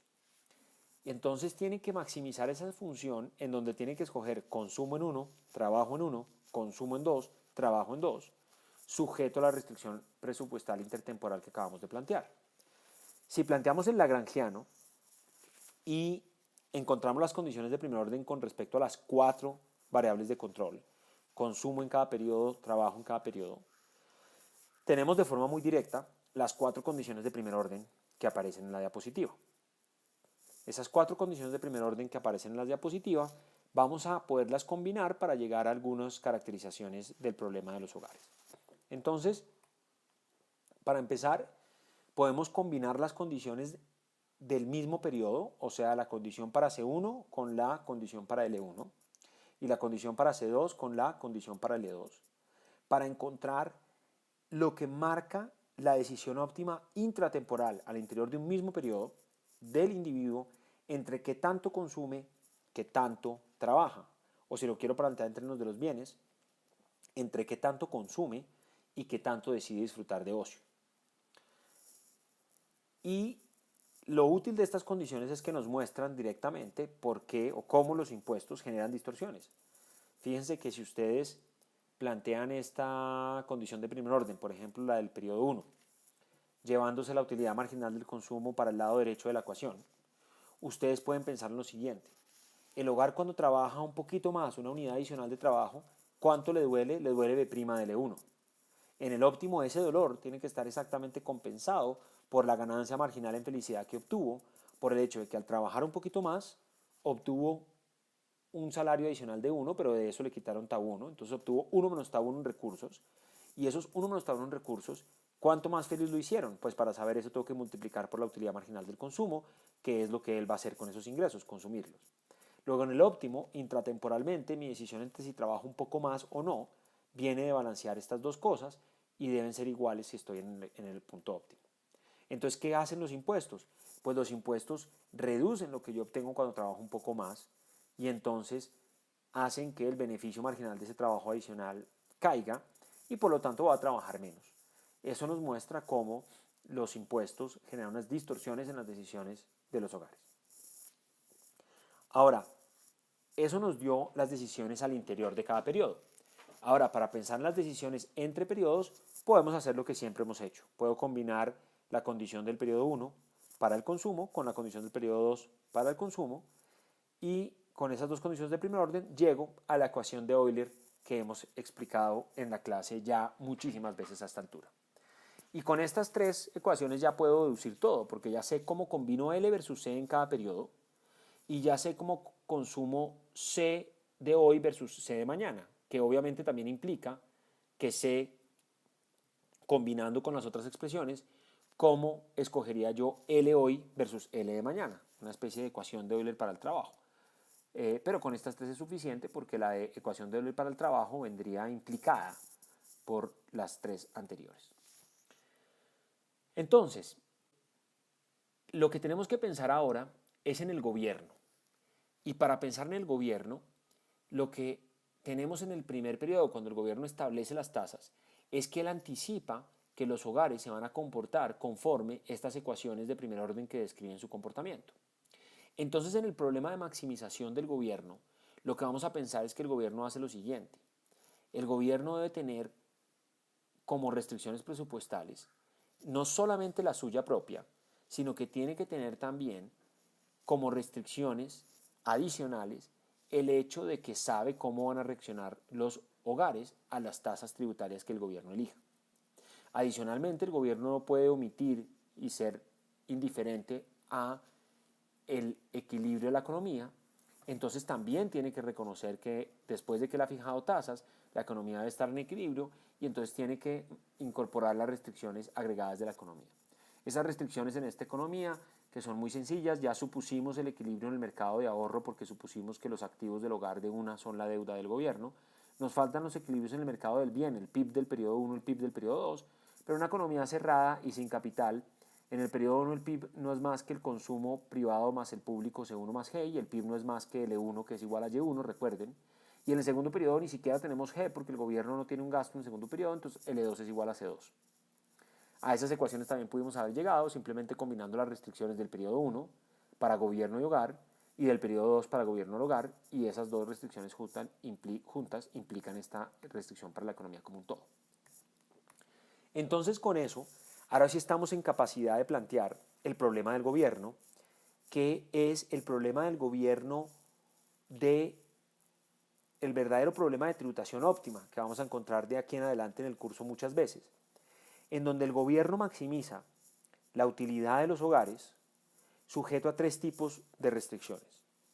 Las respuestas óptimas que los agentes de la economía van a tener a las políticas que el gobierno implemente, las restricciones agregadas de la economía que no se pueden desconocer porque el gobierno tiene que operar con el equilibrio macroeconómico, y la propia restricción presupuestal del gobierno. Entonces fíjense que este es un problema de tributación óptima, pero que no estamos minimizando unas distorsiones, sino que una función de distorsiones, sino que la forma como vamos a minimizar distorsiones es preguntándonos qué impuestos maximizan la utilidad de los hogares al tiempo que tengo que recaudar cierto gasto y al tiempo que soy estratégico y sé que los impuestos cambian las decisiones de los hogares y sé que los impuestos son distorsionantes y los ponen a comportarse distinto. Y ese problema es el que está escrito en la diapositiva como la maximización de la utilidad de hogares sujeto a las restricciones, las tres que habíamos derivado, que nos plantean las decisiones intratemporales e intertemporales de los hogares y la restricción del gobierno. Y si además ustedes se fijan, las restricciones del equilibrio macroeconómico ya las incorporamos en las que están en este problema, porque donde teníamos C1 antes estamos poniendo L1 menos G, y donde teníamos C2 antes estamos poniendo L2, que son las restricciones agregadas de la economía que acabamos de comentar. Cuando tenemos este problema, entonces lo que vamos a hacer es tratar de simplificarlo un poco. Entonces, como primer paso, ustedes se pueden dar cuenta que las primeras dos restricciones, en donde ya incorporamos el equilibrio en la economía, muestran que si yo escojo Tao, termino escogiendo L, es decir, algo intuitivo. Si yo pongo impuestos, como cambio los incentivos a escoger trabajo, y automáticamente estoy influyendo sobre la cantidad de trabajo de la ciudadanía. Entonces yo podría pensar que el gobierno, más que escoger los impuestos, lo que está haciendo es indirectamente escoger el trabajo. Esa equivalencia nos permite simplificar el modelo y entonces ahora, en cualquier lugar donde tengamos impuestos Tau 1 o Tau 2, vamos a usar las primeras dos restricciones del problema para sustituir en las otras restricciones.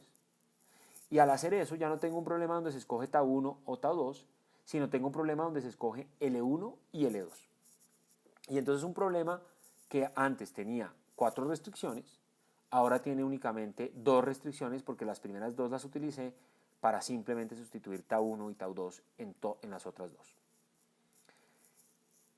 Habiendo planteado eso, también podemos pensar en lo siguiente. La primera restricción de estas dos nos muestra que la tasa de interés de equilibrio depende en últimas de qué tanto trabajo hay en uno versus qué tanto trabajo hay en dos.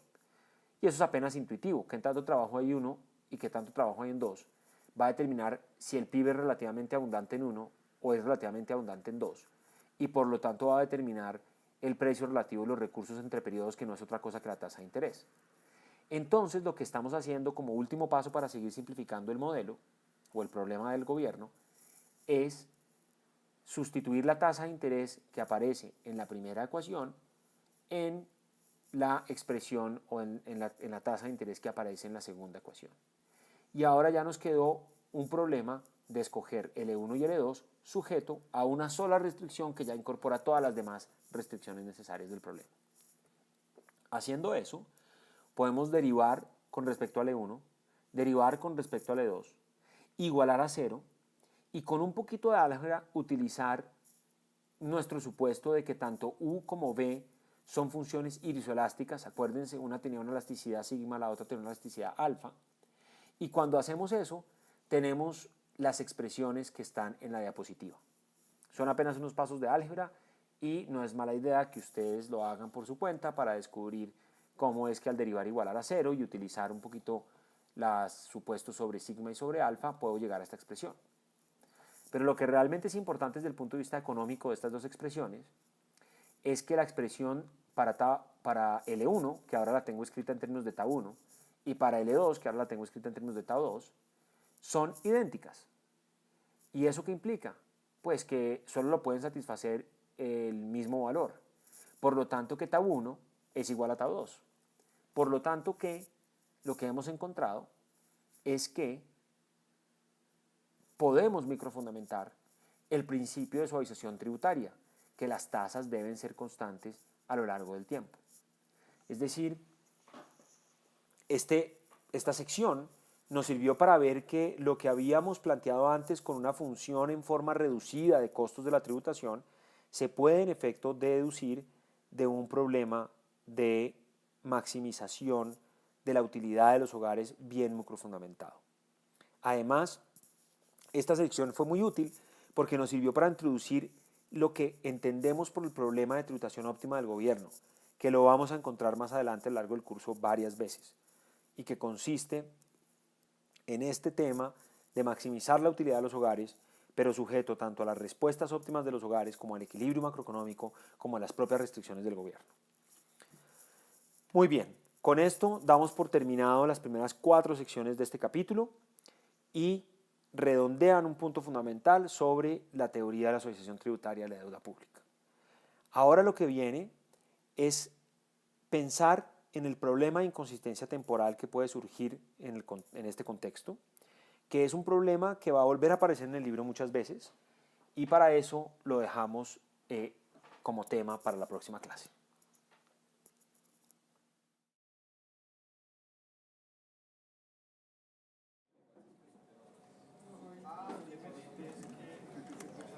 Bueno, ¿cómo van?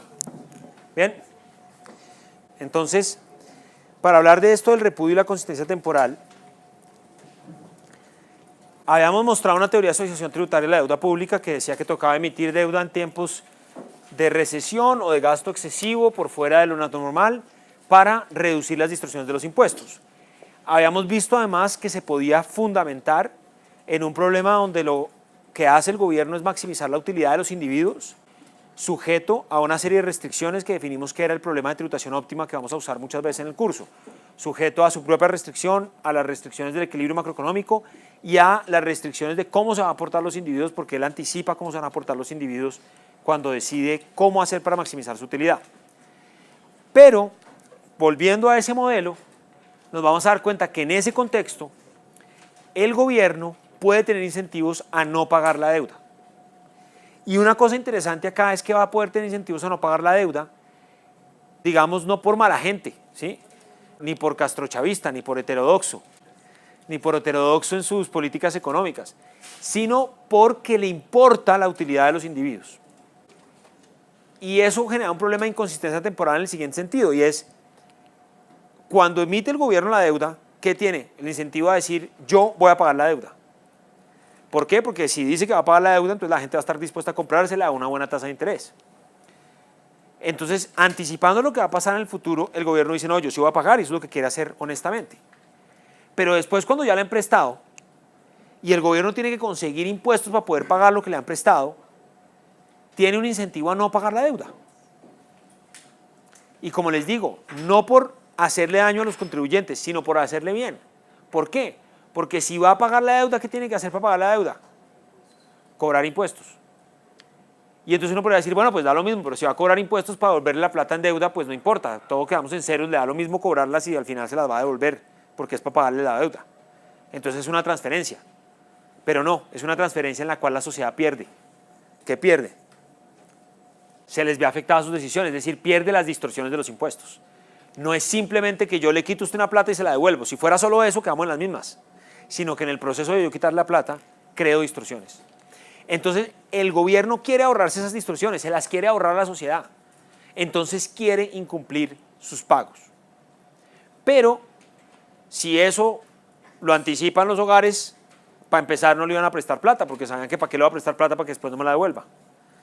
Entonces, hay un problema serio ahí, ¿no? Entonces, lo que hace esta última sección del capítulo 4 es eso. No quería decirles nada más que eso en este pedazo. Realmente, el caso es supremamente sencillo. Lo único que hacemos es pensar en el gobierno en el periodo 2 e incorporar que el gobierno pueda no pagar parte de su deuda. Y eso lo estamos capturando con teta. Es decir, teta, que es una fracción que va entre 0 y 1, ya se acabó el periodo 1 de ese modelo que usamos para microfundamentar la suavización tributaria, ya se acabó el periodo 1, estamos en el periodo 2, el gobierno va a cobrar impuestos sobre el trabajo y va a repagar deuda. Eso implica que en la restricción presupuestal de los hogares, que es la que está mostrada aquí en la diapositiva, el hogar tiene que escoger cuánto consume, cuánto trabaja, sujeto a una restricción de recursos que captura la parte de los recursos de ingresos laborales que le cobran, el pedazo de la deuda que el gobierno le decida pagar, donde teta puede ya no ser el 100%, y eso va a ser lo que va a tener disponible para consumir. Entonces ahora lo que vamos a pensar es, ¿qué quisiera hacer el gobierno ahora en el periodo 2? ¿Quisiera seguir escogiendo teta igual a 1 y pagarle el 100% a los hogares? ¿O quisiera escoger un teta menor y repudiar la deuda? Por la intuición que ya vimos, vamos a ver que va a tener un incentivo a no pagarla. Entonces, lo primero que tenemos que hacer para mirar esto es simplemente encontrar condiciones de primer orden para el hogar, que ya las hemos encontrado. Es la misma derivada que hemos hecho antes. Derivamos con respecto a C2, derivamos con respecto a L2 y nos da unas condiciones de primer orden. Con respecto a C2 va a dar U' de C2 es igual a Lagrange. Y con respecto a L2 nos va a dar menos B' de L2, va a ser igual al negativo del multiplicador de Lagrange por el negativo de 1 menos tau 2. Entonces, esas condiciones las puedo mezclar una con la otra y es lo que nos da esta decisión intratemporal. Es el álgebra que ya hemos hecho igualita. Y es la lógica que habíamos hecho igualita. En el óptimo, el costo marginal de un poquito más de trabajo tiene que ser igual al beneficio marginal de trabajar un poquito más, que es que consigo 1 menos tau 2 pesos, que los puedo utilizar para consumir, que ese consumo me da U' de C2 de utilidad. En el óptimo esos costos y beneficios marginales deben ser iguales. Entonces la misma carreta de siempre, ¿cierto? Además sabemos que el equilibrio macroeconómico sigue planteando que en el segundo periodo el consumo de los hogares tiene que ser igual a todo el PIB, porque en este modelo habíamos supuesto que en el segundo periodo el gobierno no tenía gasto público, aquí no hay una economía abierta, cerrada, y no había capital, entonces no hay inversión, entonces la ecuación del PIB es simplemente Y igual C. O sea, aquí Y es igual a L, entonces L igual C. Entonces, lo mismo que habíamos dicho antes, eso implica que cuando el gobierno escoge impuestos, escoge implícitamente una cantidad de trabajo porque cambia esta decisión de los individuos, cambia esta decisión de costo y beneficio marginal de un poquito más de trabajo, ¿cierto? Listo, entonces, hasta ahí todo normal. Ahora, lo que queremos y más nos interesa es pensar en el problema de tributación óptima del gobierno una vez estamos en el periodo 2. Ya en el periodo 1 lo hemos resuelto, él se endeudaba en el momento que era óptimo, etcétera. Pero ahora pasa al periodo 2 y tiene que decidir qué fracción de la deuda paga y qué impuestos cobrar. La restricción presupuestal del gobierno en el segundo periodo, acuérdense que supusimos, repito, que no había gasto público en el segundo periodo, va a decir que los impuestos que recauda tau 2 por L2 van a ser utilizados para pagar la deuda que se ha comprometido en el primer periodo. 1 más R por teta por B, donde teta va a ser la cantidad de deuda que él decide pagar. Entonces, ¿qué pasa? Pues el problema aquí lo vamos a ver de una forma súper trivial. Si nosotros pensamos en un problema que sea la solución eficiente, para encontrar la solución eficiente, lo que podemos hacer es cuál sería la máxima utilidad simplemente sujeta a la restricción agregada de recursos de la economía. ¿Cómo hacemos para que esta sociedad sea, que está compuesta por este único individuo representativo, lo más feliz posible? Pues la asignación para eso eficiente es la que maximiza la utilidad del hogar sujeto a la restricción agregada de recursos de la economía. O sea que U menos B, UC2 menos BL2 se maximice sujeto a que C2 es igual a L2. Y si uno resuelve ese problema, pues es trivial, simplemente que U' sea igual a B'. Y si uno observa eso, uno dice, bueno, esta es la solución eficiente. la que nos lleva al máximo, digamos, a la frontera de posibilidades de utilidad de la sociedad es esa. Pero en cambio la que está escogiendo el hogar, porque el gobierno le está poniendo impuestos, decía que B' sobre U' era igual a U menos tau 2, o que B' era igual a 1 menos tau 2 por U'. Entonces aquí uno ya ve que la forma de llegar a la sociedad a lo más eficiente, a llevarla a su frontera de posibilidades de utilidad, es simplemente cobrar tau 2 igual a 0. O sea, el gobierno aquí ya directamente se da cuenta, oiga, si yo cobro tau 2 igual a 0, replico la asignación eficiente. Pero si yo cobro tau 2 igual a 0, yo tengo una restricción presupuestal. Para cobrar tau 2 igual a 0, ¿qué tengo que hacer? Teta igual a 0, no puedo pagar un peso de la deuda que prometí. Entonces, ahí estamos capturando la intuición con la que empecé. En este modelo, para ahorrarse los taus que generan distorsiones capturadas en esta decisión B'1 menos tau 2 igual a U', para ahorrarse esa distorsión, el gobierno quiere que tau sea igual a 0. Pero ese tau igual a 0 implica repudiar la deuda. Y aquí la deuda la está repudiando el gobierno o tiene incentivos a repudiarla pensando en los hogares. Vea, ¿sabe qué? Yo sé que yo le prometí que le iba a pagar una plata, pero es mejor que yo no se la pague. Porque si se la pago me tengo que cobrarle impuestos. Y usted me da la plata y yo se la devuelvo. Pero en el proceso de hacer eso, vamos a generar una pérdida irrecuperable de eficiencia, ¿no? Entonces fíjense que cuando los impuestos son distorsionantes, el repudio de la deuda puede ahorrar este costo muerto de eficiencia, esta pérdida irrecuperable de eficiencia, etc. Pero el problema es que eso no es un equilibrio. Entonces uno diría, bueno, entonces hay que repudiar la deuda. Pues no, eso no es un equilibrio, porque si el gobierno en efecto puede hacer eso y le permitimos que teta fuera igual a 0, ¿qué habrían hecho los hogares en el primer periodo? No le hubieran prestado un peso, y si no hubieran prestado un peso, entonces la deuda, que es un instrumento muy útil para suavizar las distorsiones de los impuestos, como ya vimos, se pierde y de hecho la sociedad está peor que si no hubiese repudio. Entonces, ¿cómo se resuelve ese problema? Pues no es fácil. ¿Cómo se resuelve en la práctica? Hay diferentes teorías de por qué se resuelve en la práctica, pero todos tienen que ver con que hay alguna razón que hace que el gobierno enfrente costos muy grandes. Si repudia deuda, entonces no lo hace. Uno es que anticipe estos costos de reputación y de que dice, si hago eso, entonces en el futuro me va a quedar sin poder emitir la deuda y yo voy a sufrir también por eso. Otro es que si lo hace, se le viene el mundo encima. Puede haber acreedores influyentes y económicamente poderosos. Le debo plata al resto del mundo y entonces me castigan con alguna sanción económica, o le debo plata a gente dentro de la economía y puede ser políticamente sensible. Por ejemplo, en el caso colombiano, mucha de la deuda pública la tienen los fondos de pensiones. Si el gobierno decide repudiar la deuda, quiere decir que la gente se queda sin pensión. Entonces, en fin, hay diferentes razones en la práctica por las cuales esto no pasa, pero existe el incentivo a hacerlo. Y es una instancia particular en la cual hay inconsistencia temporal en la política económica. Y va a ser un tema que va a ser recurrente en el curso. La primera vez que nos encontramos con inconsistencia temporal en esta clase fue no en la política económica, sino en el comportamiento individual, ¿cierto?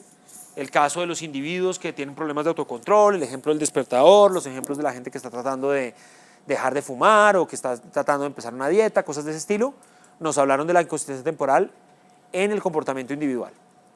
Aquí aparece por primera vez inconsistencia temporal en la política económica y va a aparecer muchas veces. Y de hecho, lo que vamos a hablar en el siguiente capítulo es otra instancia de inconsistencia temporal que nos va a permitir ver por qué es que aparece tanto la inconsistencia temporal en la política económica. Sí. Cuando uno mete entonces tiempo continuo y le modela explícitamente los costos que tendría repudiar la deuda, uno se puede alcanzar como un nivel óptimo de repudio de la deuda en estado estacionario, una cosa así, no sé cómo. Claro, si uno incorpora, y no solamente bastaría eso, digamos, no es tanto un tema de costo de tiempo continuo o no continuo, sino de modelar más explícitamente los costos de repudio. Si yo modelo más explícitamente los costos de repudio y asumo que no son totalmente prohibitivos, podría existir una cantidad óptima de repudio. Y uno podría pensar que en la práctica eso puede ser cuando un gobierno reestructura la deuda. Dice, no, yo sí lo voy a pagar, pero venga, sentémonos y ayúdeme, y no. Entonces uno podría pensar en modelos en los cuales existen estos incentivos, cosas como la reputación y demás no llevan el repudio a 0, pero lo llevan a un nivel razonable tal que los mercados no se me cierran, pero que yo puedo tener una flexibilidad, ¿no? Puede haber cosas de ese estilo. Sí, Carlos. Esto se puede entender como un adendo de la teoría normativa de la deuda pública, es decir, si el gobierno no repudia la deuda por X o Y motivos se puede entender como que no está cumpliendo con la teoría normativa de la deuda. Claro, pues más que un adendo de la teoría normativa, es un reto que enfrenta la teoría normativa o cualquier teoría normativa de la deuda, y es: concluimos que el gobierno debe estar dispuesto a emitir deuda en momentos en los cuales es clave hacerlo para suavizar las distorsiones de los impuestos. Pero para concluir eso supusimos que el gobierno cumplía sus obligaciones. Y vemos que existe un reto a que el gobierno siempre quiera cumplir sus obligaciones. Existe un reto en el sentido de que hay incentivos para que no lo haga. En la práctica no observamos que lo hace porque seguramente hay muchos costos que no están modelados acá. Pero digamos, la teoría normativa funciona cuando el gobierno cumple sus obligaciones. Si las incumple, pues no va a poder usar la deuda para suavizar distorsiones de los impuestos, porque no va a poder emitir deuda con credibilidad, no se la van a aceptar, y entonces no va a poder decir: oiga, estoy en una guerra, coja esta deuda y acéptemela porque si no me toca cobrarle muchos impuestos. Dice: no, porque usted después me queda mal como la última vez, ¿cierto? Entonces, pues sí, ese es como el problema. Así que bueno, con esto cerramos este capítulo que nos ha permitido ver la teoría normativa y sus retos y sus implicaciones. Y ahora queremos hablar de varios tópicos de la deuda pública.